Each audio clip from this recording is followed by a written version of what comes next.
मनसेची आता बैठक सुरू झालेली आहे।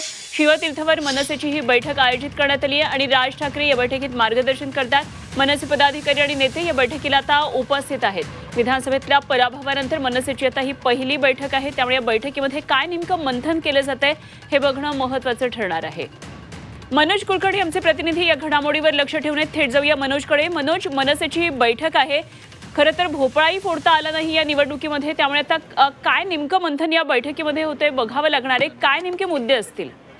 अगदी बरोबर आहे। मनसेने महाराष्ट्रामध्ये 125च्या वर जागा लढवल्या होत्या आणि त्या जागा लढवल्या असताना त्यातून एकही उमेदवार निवडून येऊ शकला नाहीये आणि उमेदवारांना मतांची संख्या जी बघितली तर ती सुद्धा पाहिजे तशी नाहीये। कुठल्याच लढतीत ते दुसऱ्या नंबरला आहेत असं सुद्धा दिसत नाहीये आणि यावरच मग आता जे मुंबई आहे, मुंबई परिसरातले सगळे मनसेचे पराभूत उमेदवार आहेत त्यांची बैठक होत आहे। त्याचबरोबर जे पदाधिकारी आहेत, नितीन सरदेसाई असतील, बाळा नांदगावकर असतील, अविनाश जाधव असतील, हे सर्व या ठिकाणी आलेले आहेत आणि यावर चिंतन करण्यात येणार आहे। कारण इतक्या राज ठाकरे यांच्या सभा असतील, त्या सभांना चांगला प्रतिसाद मिळाला।